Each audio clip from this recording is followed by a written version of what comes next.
নলবাৰীৰ আৰক্ষী উপ মহাপৰিদৰ্শক ইন্দ্ৰাণী বৰুৱা নলবাৰী আৰক্ষী অধীক্ষক সুপ্ৰিয়া দাসৰ উপস্থিতিত উপ মহাপৰিদৰ্শক ইন্দ্ৰাণী বৰুৱাই শনিবাৰে উদ্বোধন কৰে নলবাৰীৰ শিঙিমাৰী আৰক্ষী চকীৰ নৱনিৰ্মিত ভৱন।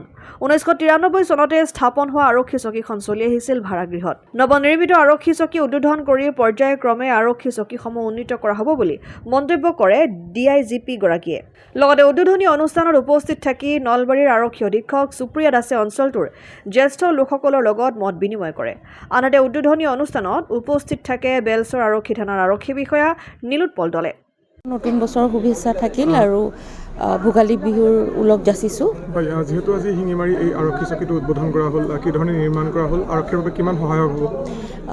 এইটোতো আপোনালোকে সকলোৱে জানেই, শিঙিমাৰী অ'পিটো 1993 পৰা ভাড়াঘৰত চলি আছিলে, কিন্তু এতিয়া মানে নতুনকৈ আকৌ আমি ইয়াত ইনগ্ৰেট কৰিছে কনষ্ট্ৰাকশ্যন কমিটি হেডেড বাই SP। আমাৰ আছাম পুলিচ হেডকোৱাৰ্টাৰে এইটো হেৰি কৰে আৰু CM ছাৰৰ ব্লেছিংছত। আৰু ইয়াত অস্থায়ী মানে ভাড়াঘৰৰ পৰা অপাৰেট কৰি থাকিবলৈ অসুবিধা হয়, যিহেতু এতিয়া আমাৰ এটা নিজা বিল্ডিং হ'ল আৰু ইয়াত সুন্দৰ পৰিৱেশত হৈছে।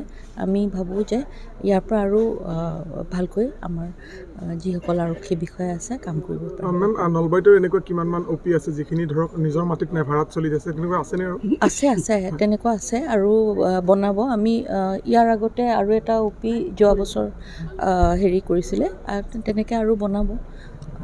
নলবাৰীত আৰু এটা অভাৱ দেখিবলৈ পোৱা গৈছিল, কমাৰগুছি যিখন আৰক্ষী থানা আছিল, বানপানীৰ সময়ছোৱাত সেই থানাখন এক প্ৰকাৰ পানীৰ মাজত থাকিবলগীয়া হয়, আৰক্ষীখিনি যথেষ্ট তেওঁলোকৰ অসুবিধা হয়। গতিকে এই ধৰণৰ থানাসমূহ কি ধৰণে আপোনালোকে উন্নীতকৰণ কৰাব?